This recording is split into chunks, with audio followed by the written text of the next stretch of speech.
The Platform Sutra of Hui Neng. Meditation, Wisdom, and One Practice Samadhi. Good friends, this Dharma teaching of mine is based on meditation and wisdom. But don't make the mistake of thinking that meditation and wisdom are separate. Meditation and wisdom are of one essence and not two. Meditation is the body of wisdom, and wisdom is the function of meditation. Wherever you find wisdom, you find meditation. And wherever you find meditation, you find wisdom.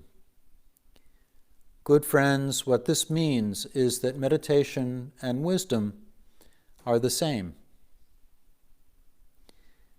The cultivation of self-awareness does not involve argument. People who argue about which comes first and which comes second only confuse themselves. Unless you put an end to right and wrong, you will give rise to self-existent dharmas, and you will never be free of the four states. One practice samadhi means always practicing with a straightforward mind, whether walking, standing, sitting, or lying down. The Vimalakirti Sutra says, a straightforward mind is the place of enlightenment, and a straightforward mind is the Pure Land. Don't practice hypocrisy with your mind while you talk about being straightforward with your mouth. If you speak about one practice samadhi with your mouth, but you don't practice with a straightforward mind, you're no disciple of the Buddha. Simply practice with a straightforward mind, and don't become attached to any dharma. This is what is meant by one practice samadhi. Deluded people who cling to the external attributes of a dharma get hold of one practice samadhi and say that just sitting motionless, eliminating delusions, and not thinking thoughts is one practice samadhi. But if that were true, a dharma like that would be the same as lifelessness and would constitute an obstruction of the way. The way has to flow freely. Why block it up? The way flows freely when the mind doesn't dwell on any dharma. Once it dwells on something, it becomes bound. Good friends, what are meditation and wisdom like? They're like a lamp and its light. When there's a lamp, there's light. When there's no lamp, there's no light. The lamp is the light's body, and light is the lamp's function. They have two names, but not two bodies. This teaching concerning meditation and wisdom is also like this.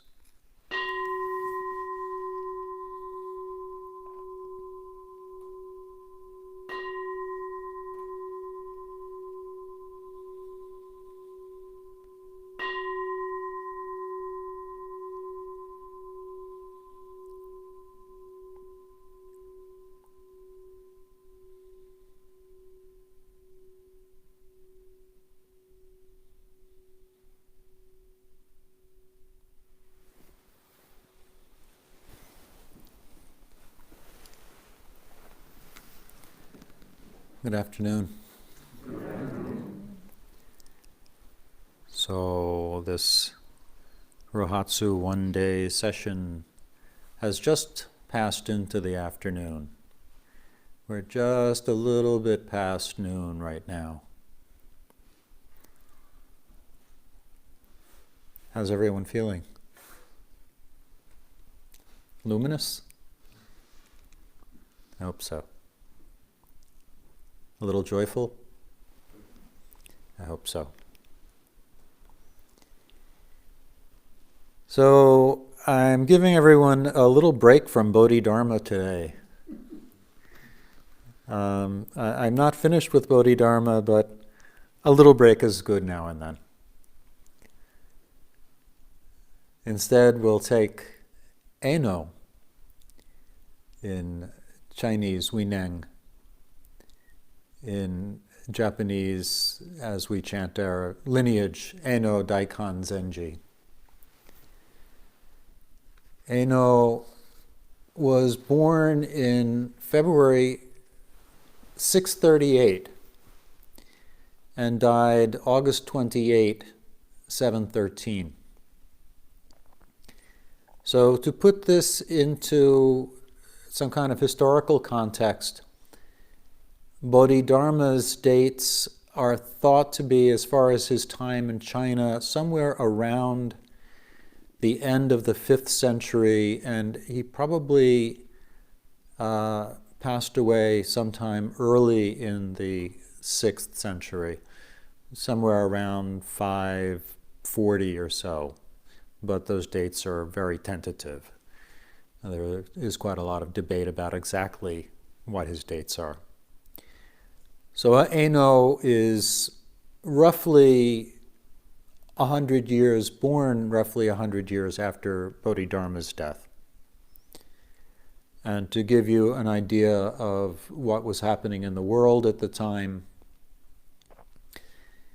Muhammad, the prophet and founder of Islam, had died only 6 years before his birth in 632. So the Islamic religion was rapidly spreading out from Arabia.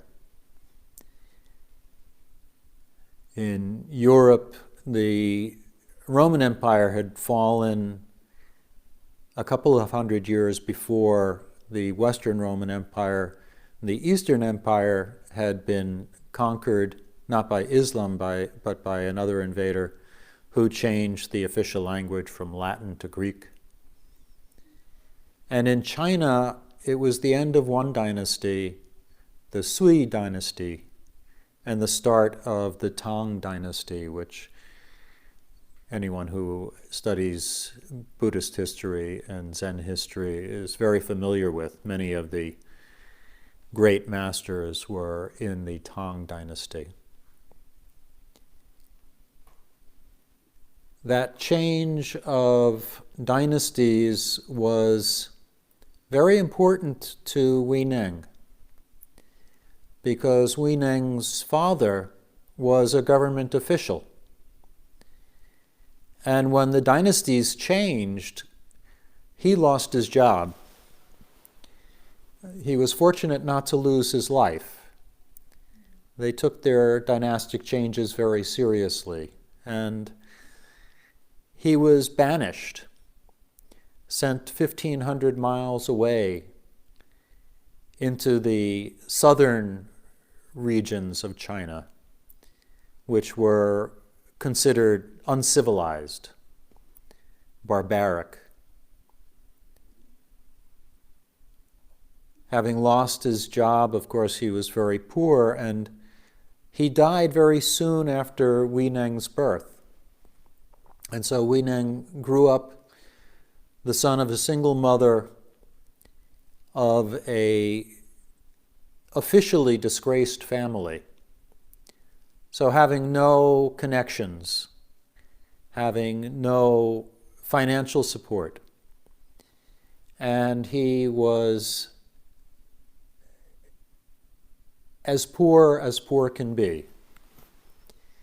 If Hafiz was the lowest rung on the social ladder, Hui Neng was below the lowest rung. He was the ground that the ladder was resting on. Absolutely destitute. And he grew up not just poor, but illiterate. To support his mother, he would gather firewood and sell the firewood in the marketplace. He would carry the firewood into town. And this went on for quite some time. He grew to be an adult, and it's thought he was probably in his early 30s when he happened to hear someone in the village reciting a sutra. One can assume it was a traveling monk reciting a sutra. And Eno was overcome with joy at hearing the sutra and asked the man, "Tell me, what is this thing you're reciting?" And the man said, "This is the Diamond Sutra of Perfect Wisdom." And as Eno heard the sutra being recited, his Dharma eye was opened. If Bodhidharma is correct, it's only 1 in a million people who may attain enlightenment without diligent work and study with a good teacher. But apparently Eno, the destitute firewood gatherer living in the furthest backwater of the Chinese Empire, was one of those in a million.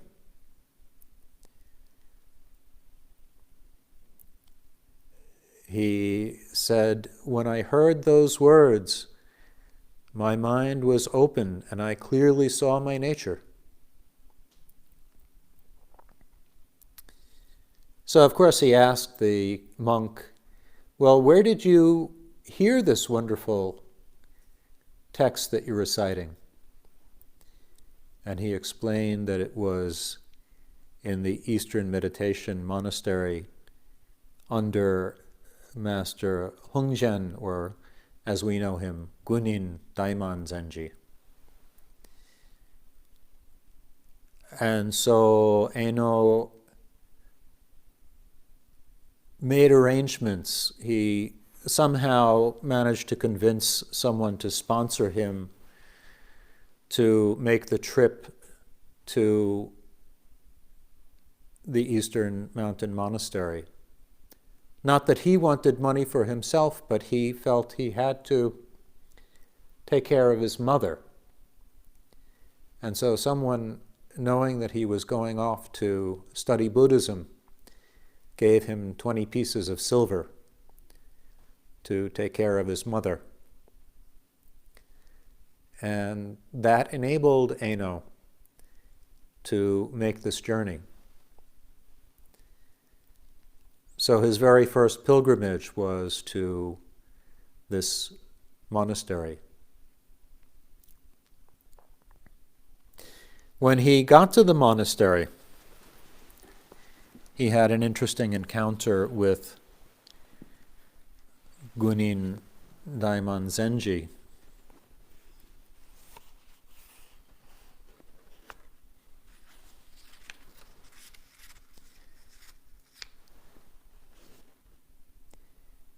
And this is the translation by Red Pine, which is a very good and wonderful translation. He uses Chinese names, so I will follow his translation. Master Hongzhen asked me, "Where are you from? And what exactly do you hope to get from me by coming to this mountain to pay your respects?" I answered, "Your disciple is from Lingnan, a commoner of Hsinchu. The reason I came all this way to pay my respects is I want to be a Buddha. I don't want anything else." The master scoffed, "But you're from Lingnan." That would be like saying, "Well, you're from the bayou. You're from Nowheresville. You're from Lingnan, and a jungle rat as well. How can you possibly be a Buddha?" I replied, "People come from the north or south, not their Buddha nature. The lives of this jungle rat and the masters aren't the same. But how can our Buddha nature differ? The master was about to say something to me, but when he saw his attendants standing there, he didn't say anything else and sent me to join the Sangha workforce. A novice then led me to the milling room, where I pedaled a millstone for more than 8 months. The story tells you a lot about Eino, about Gunin, and also about the nature of monastic communities at that time. We tend to think of monasteries as places of harmony, and everyone loves everybody, and everyone gets along, and there's no jealousy, and there's no infighting. And that may be true in some monasteries. It might be true in this monastery. I haven't really lived here recently. But it was not true in the monasteries of the Sui and then Tang Dynasty.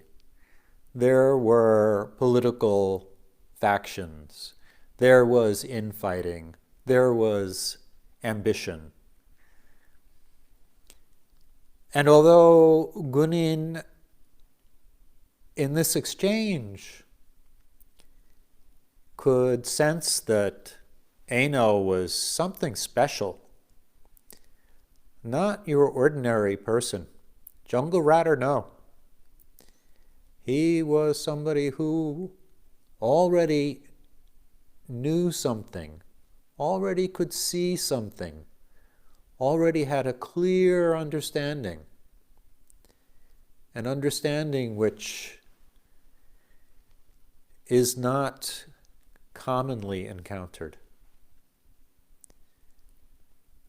But fearing that if he continued to ask this lay commoner, this threadbare aborigine, that the monks around would make his life miserable, that is, Eino's life miserable, because they would sense that he was somehow the master's favorite. And so rather than risk that, he was told, go to work. When the time is right, Gunin thought to himself, when the time is right,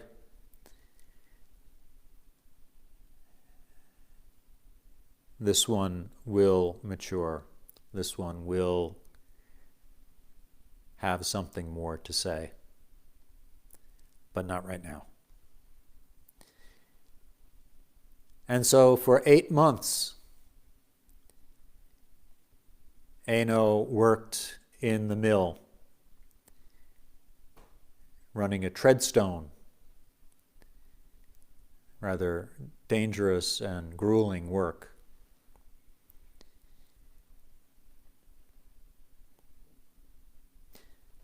Then, as Guinen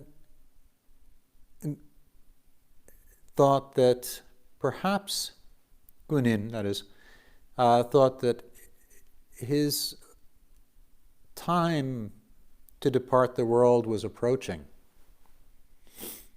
and he wanted to make plans for a successor.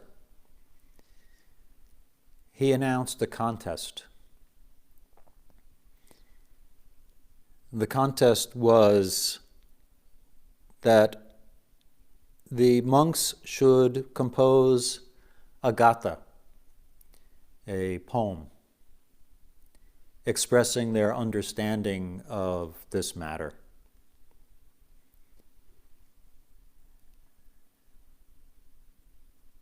None of the monks were very enthusiastic about this contest. First of all, most of them didn't have much of an understanding of this matter. Secondly, none of them felt that they were poets. Thirdly, they all thought, well, the head monk, the precept master, he can do it. He's the only person who's really capable of succeeding the master anyway, so we'll leave it to him. The precept master wasn't crazy about the idea. Not at all. He wasn't very happy about the idea at all. He knew that he had to do it. Nobody else was going to do it. He knew everybody in the monastery, and everybody was looking to him. But he was so unsure of himself. So he really fought this. He really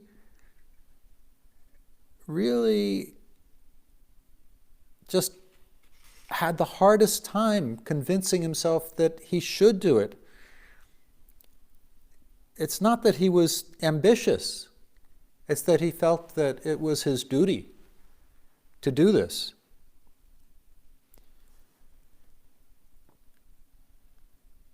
The Venerable Shen Shu thought, no one's going to submit a mind poem, a gatha, because I'm their precept instructor. But if I don't submit one, how can the Patriarch tell if the understanding of my mind is deep or not? It would be right for me to show the Patriarch a poem that reveals my understanding, as long as what I wanted was the Dharma. But it would be wrong, as long as what I wanted was the patriarchship. I would be no better than a fool who thinks he can usurp the position of a sage. But if I don't submit a gatha, I'll never receive the Dharma. As he considered this, he kept thinking, what a predicament. The poor guy. He doesn't really want to do this, but he feels he must do this. It's really troubling him. Finally, at midnight, without letting anyone know, he went to write his poem on the middle of the south corridor wall in hopes of obtaining the robe and the Dharma. When the Patriarch sees my gatha and reads these words, he thought, if he comes to find me, the moment I see him, I will tell him I wrote it. But when he sees my gatha, if he says it's not good enough, it will be because I'm deluded, and the obstruction of my past karma is too great, and I'm not ready to receive the Dharma.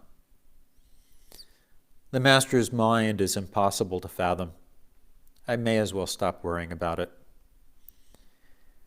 So the Venerable Shen Shu held up a lantern and wrote his gatha on the middle of the south corridor wall at midnight, and no one saw him. His gatha went, the body is a Bodhi tree. The mind is like a standing mirror. Always try to keep it clean.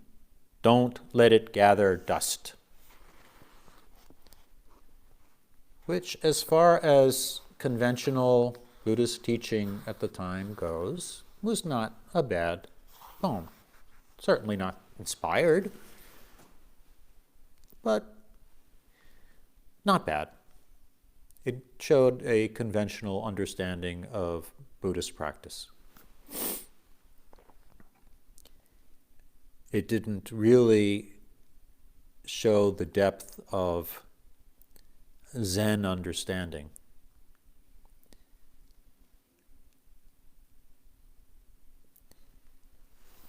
And when the fifth patriarch saw it,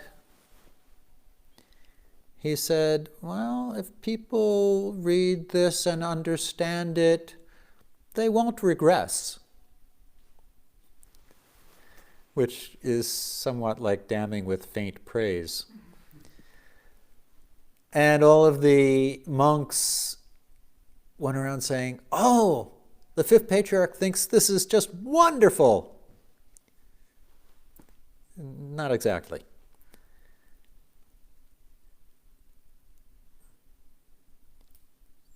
And when the fifth patriarch asked Shenshu, "Did you write the Gatha?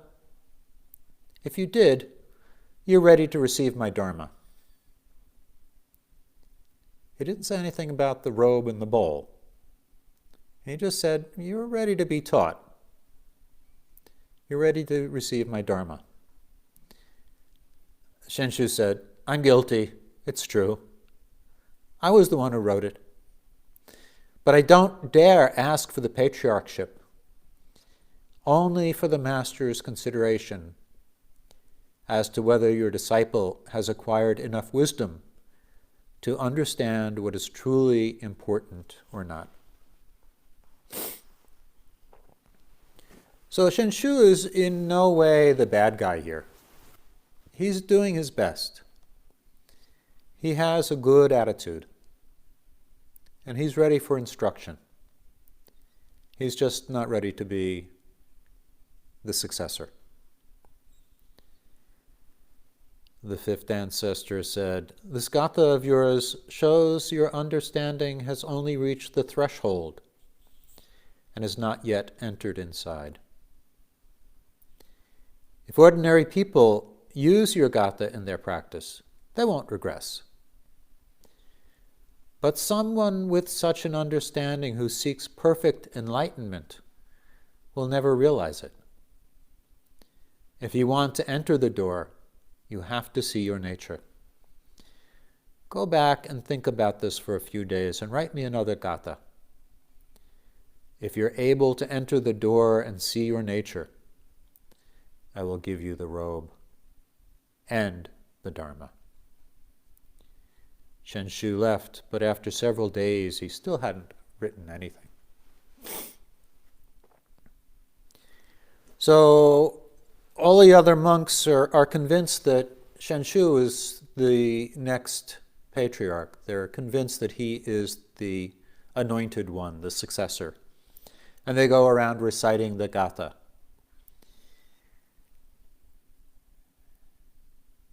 Eno hears someone reciting the Gatha and asks, what's that you're saying? And he's told the whole story.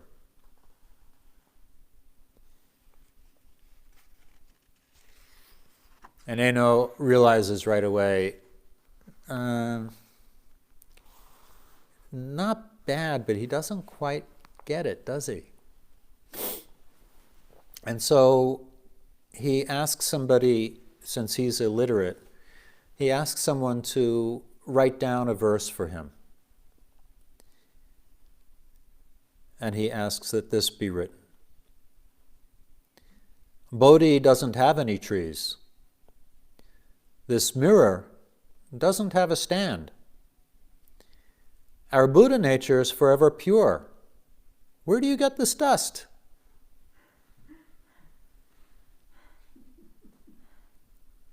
Then he composed another one. "The mind is the Bodhi tree. The body is the mirror's stand. The mirror itself is so clean, dust has no place to land."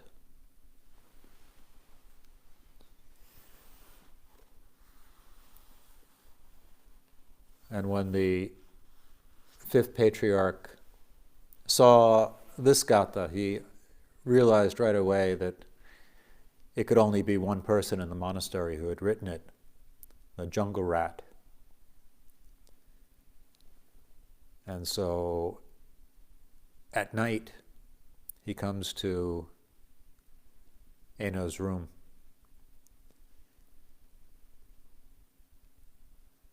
And he explains the Diamond Sutra to him. Eno says, "As soon as I heard the words, I understood. And that night, unknown to anyone, I received the Dharma as he transmitted the robe and the direct teaching to me, and I became the sixth patriarch.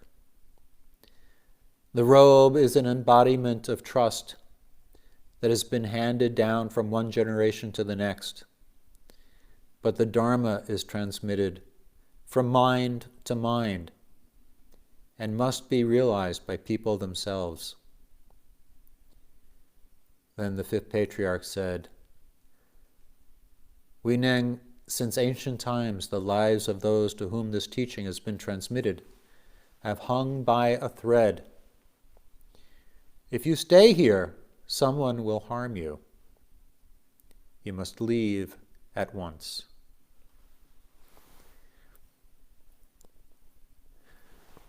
The stories of the ancestors, starting with Shakyamuni Buddha, are filled with tales of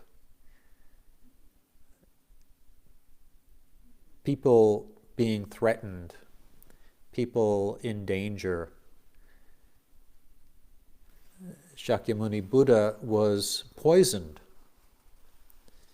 by a member of the Sangha who wanted his position.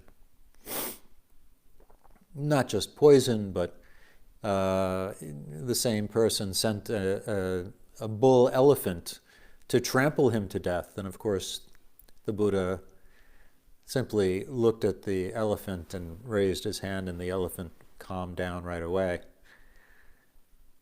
But these stories appear often in the history.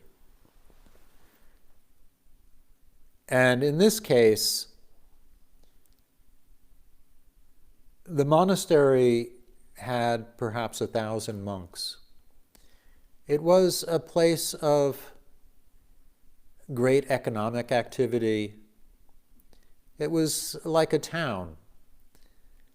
It was not just a place that people went to and stayed for a while and then left. People would spend year after year there, and they became very much attached to all facets of the monastery.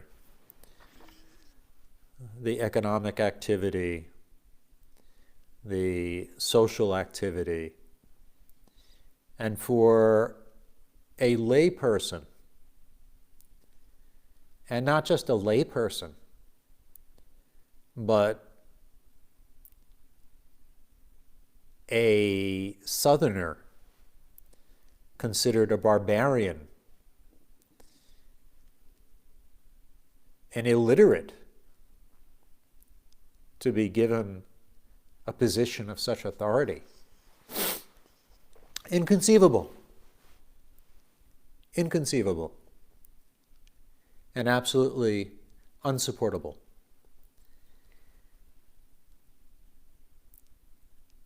So Eno's life was, in fact, in danger. And Eno had to leave. He fled. He went far away. And he was chased. He was chased by, it said, hundreds of monks.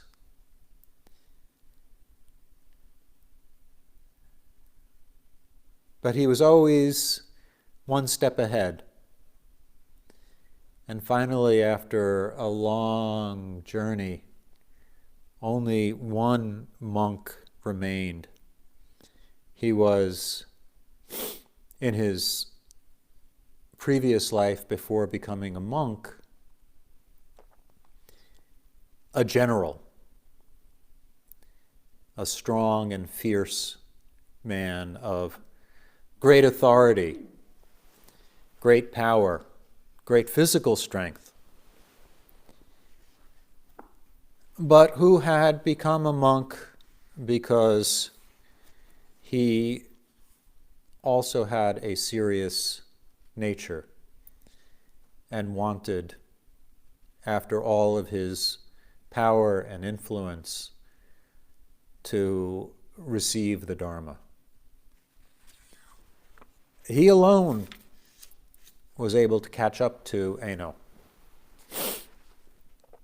And the story is told in case 23 of the Mumonkan, which I'll get to in just a moment. But first, some refreshment. The sixth patriarch was pursued by the monk Myo as far as Taiyu mountain. The patriarch, who of course at this time is not what we think of as a patriarch, he is a destitute, illiterate, probably very poorly dressed, probably emaciated from having traveled so far and so fast, keeping ahead of these people. But with the presence of mind of one who has already seen his own nature. The patriarch, seeing Myo coming, laid the robe and bowl on a rock and said, "This robe represents the faith. It should not be fought over. If you want to take it away, take it now." Myo tried to move it, but it was as heavy as a mountain and would not budge. Faltering and trembling, he cried out, "I came for the Dharma, not for the robe. I beg you, please give me your instruction." The patriarch said, "Think neither good nor evil." At this very moment, where is the original self of the monk Myo? At these words, Myo was directly illuminated.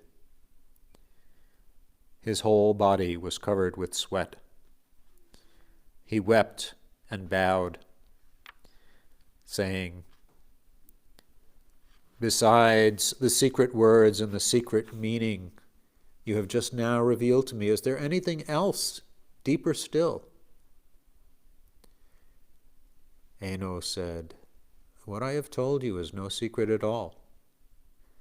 When you look into your own true self, whatever is deeper is found right there." Myo said, "I was with the monks under Obai," that is Gunin, "for many years, but could not realize my true self. But now, receiving your instruction, I know it is like a man drinking water and knowing whether it is cold or warm. My lay brother, you are now my teacher." Eno said, "If you say so, but let us both call Obai our teacher. Be mindful to treasure and hold fast to what you have attained."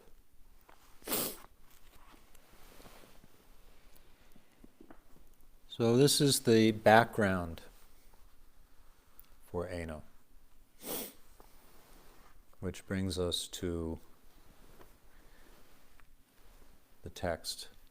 A lot of what is contained in the text that I read is illustrated by the story of Eno's life, by the gatha he wrote, by the experience with Myo on the mountain.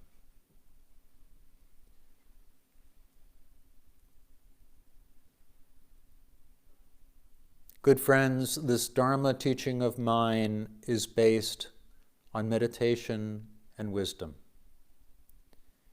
But don't make the mistake of thinking that meditation and wisdom are separate. Meditation and wisdom are of one essence and not two. Meditation is the body of wisdom, and wisdom is the function of meditation.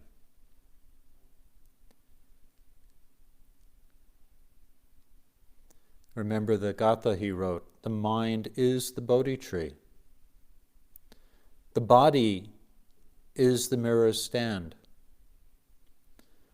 The mirror itself is so clean, dust has no place to land.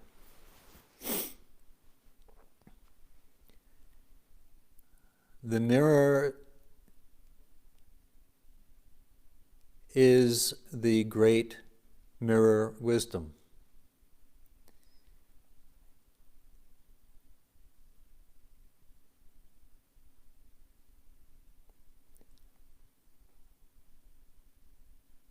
The mirror is suchness itself.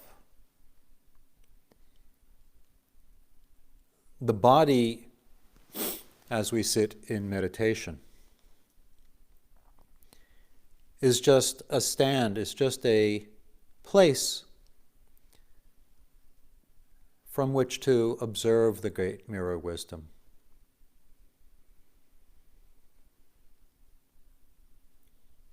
The mind is the Bodhi tree. The Bodhi tree, of course, the tree under which Shakyamuni attained his true nature, saw his own original face.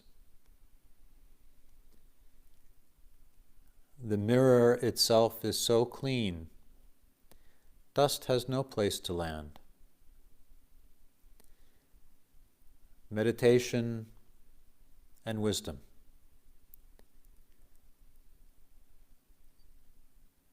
One the body, the other the function.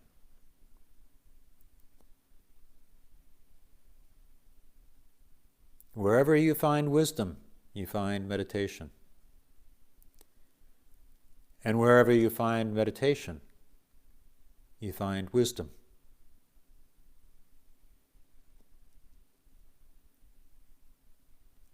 The cultivation of self-awareness does not involve argument.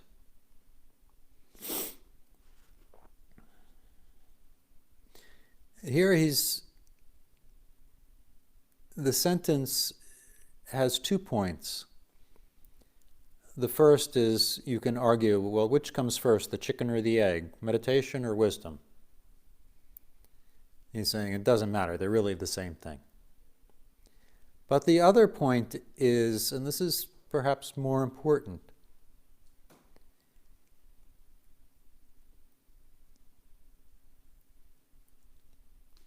argument, quarreling, aversion, disputation. We're all really, really good at that. We do it all the time. Yesterday in Chigan Roshi's wonderful Teisho, he was talking about words and opinions. And he asked, who here believes in spirits? And a few hands went up and a lot of hands didn't. I was sitting there thinking, well, if you don't believe in spirits, what are you doing a spiritual practice for? And then I thought, well, that's just another opinion.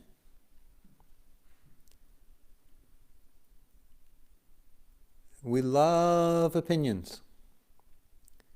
We love words. Words are wonderful. Words are our go-to. They are our comfort. They are our major way of communicating. They are our major way of understanding. And they are also our major obstruction. With words, with arguments, we can block almost anything, including insight.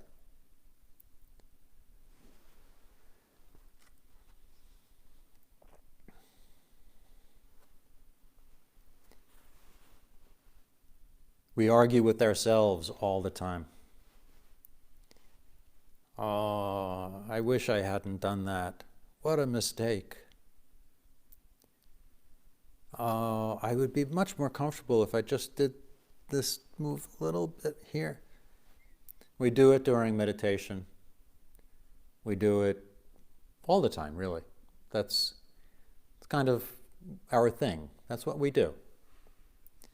We're constantly commenting on the world and on our relationship with it, which is almost always an unsatisfactory relationship with it.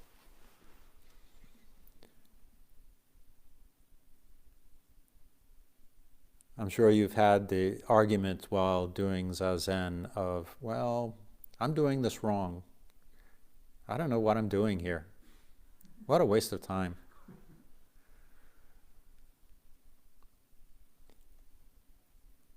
The cultivation of self-awareness does not involve argument. Somehow or another, perhaps you have to go through every argument possible until you exhaust all your arguments and you exhaust all your words. And finally you say, oh, I'm just a raw lump of red meat sitting here suffering, and something's got to give. And you just stop with the words, and you stop with the arguments, and you say, okay, if that's what it takes, I'll be a lump of raw red meat. And then meditation begins.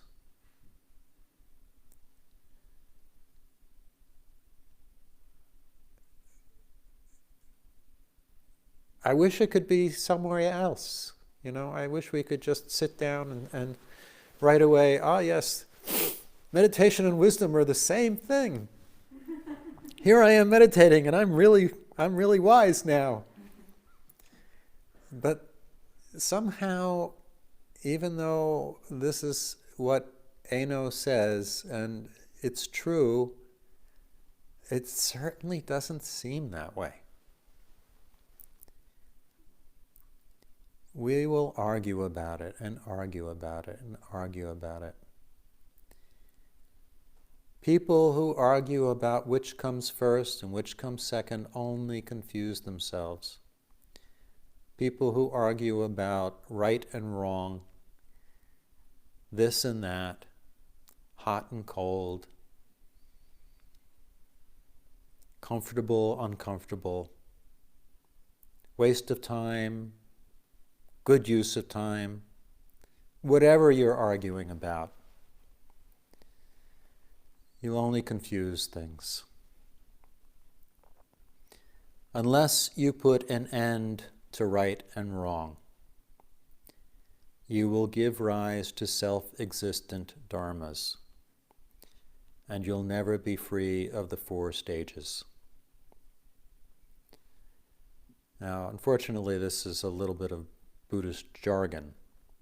Self-existent dharmas. One way of saying self-existent dharmas is you're making a mountain out of a molehill and a molehill out of nothing at all.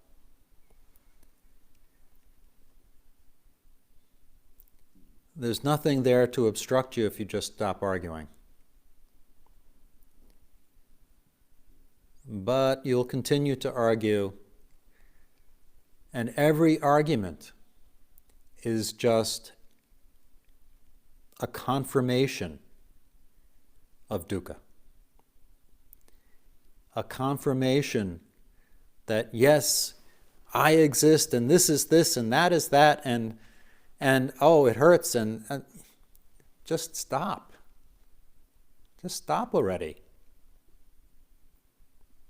And you'll never be free of the 4 stages. Red Pine explains the 4 stages as being self, being, a life, a soul. Although he also says that in the Lankavatara Sutra, the 4 stages are something else, and I forgot to write it down, and it doesn't matter. just more jargon. It's making a mountain out of a molehill and making a molehill out of thin air.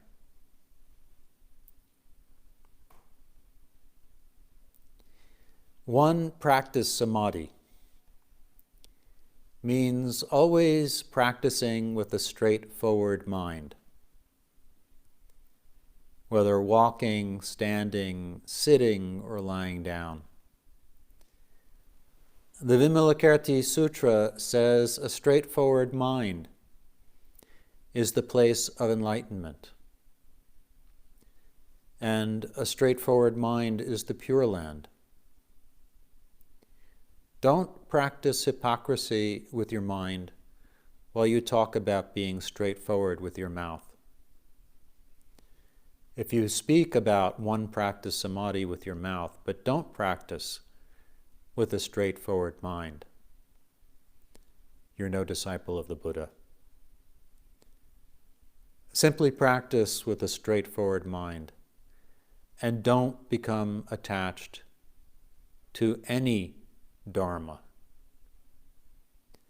This is what is meant by one practice samadhi. So one practice samadhi, whether sitting in full lotus position, sitting on a seiza bench, sitting in a chair, or walking, or standing, or lying down, or chopping carrots, or gathering firewood, or cleaning toilets. One practice samadhi, just being with it, with a straightforward mind. No argument. No, if this is this and that and that and da. Just do it. Just be with it. A straightforward mind, nothing devious, nothing hidden.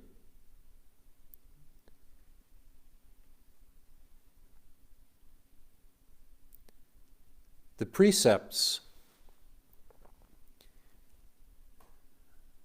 are meant to facilitate having a straightforward mind.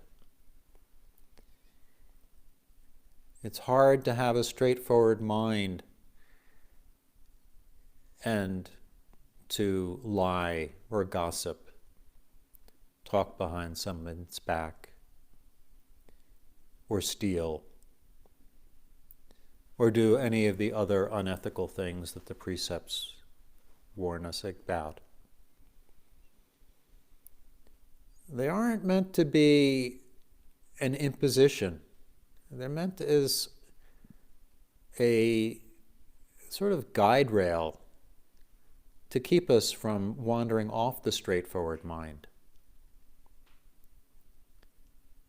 The monastic order, the rules of the monastery, the hierarchy of the monastery, the officers' roles are meant to facilitate the straightforward mind. You do what is necessary when it's necessary. And it's well defined. It's a wonderful way of living and a wonderful way of practicing. It's one of the great gifts of being in a monastic setting.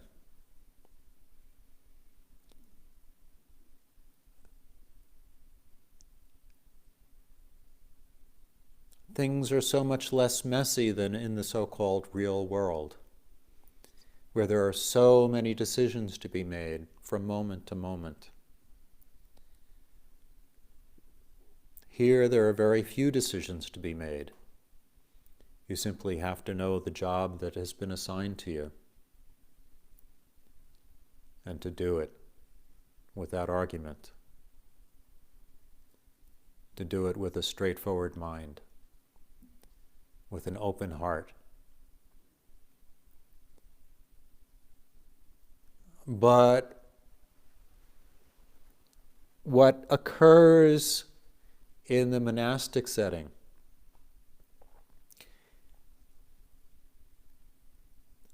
is that because everything is so well defined, the chaos comes from within. There's no outer chaos to deal with. The chaos is all in here.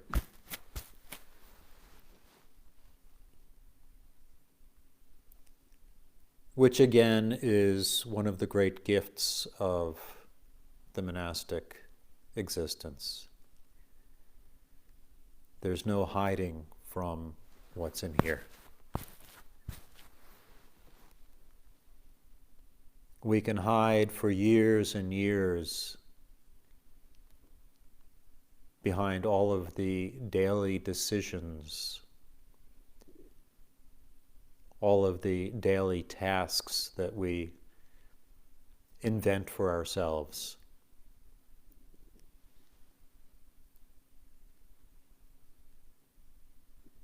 Here, we're not inventing daily tasks for ourselves.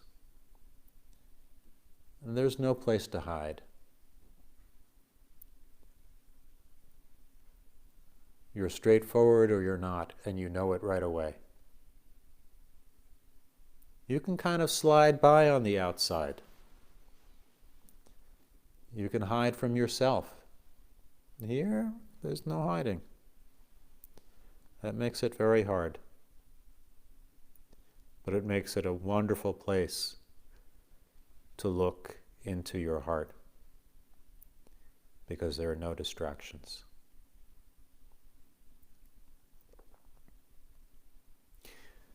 Deluded people who cling to the external attributes of a dharma get hold of one practice samadhi and say that just sitting motionless, eliminating delusions and not thinking thoughts is one practice samadhi.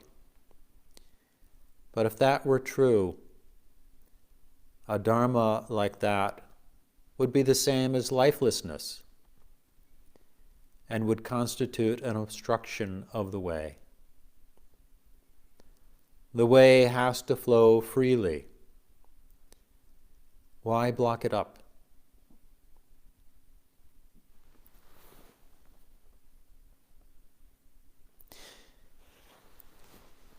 In Chinese medicine,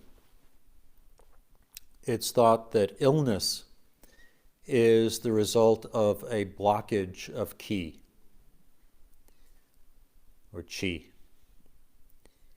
Energy has to flow naturally in the body. And when energy is obstructed in some way or another, the body becomes ill.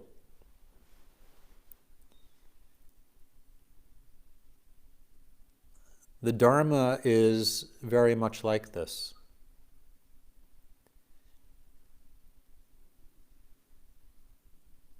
When one has straightforward mind,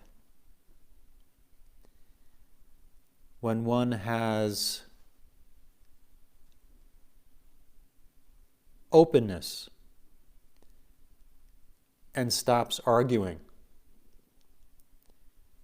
the Dharma flows naturally.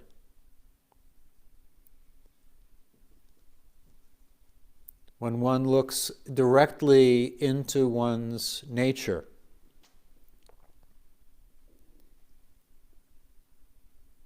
and not into all of the accessories,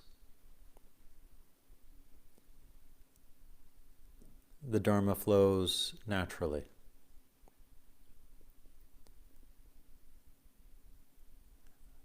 It has to flow freely. Why block it up?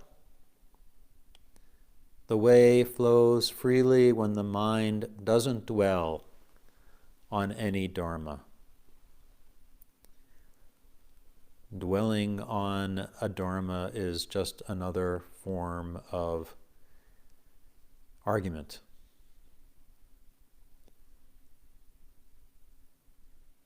Asserting this and not that. It has to be like this. Once it dwells on something, it becomes bound.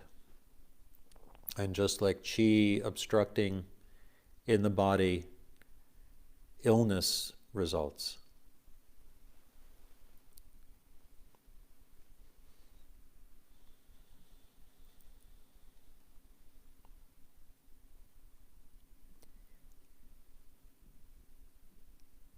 To be as natural as possible and to not let the mind cling to anything allows the Dharma to flow. Good friends, what are meditation and wisdom like? They're like a lamp and its light. When there's a lamp, there's light. When there's no lamp, there's no light. The lamp is the light's body, and light is the lamp's function.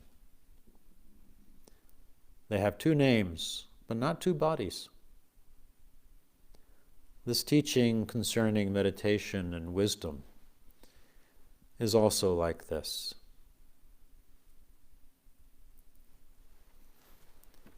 And really, I could go on for a long, long time, but I've already gone on for a long, long time. And everybody must be tired of hearing me talk by now.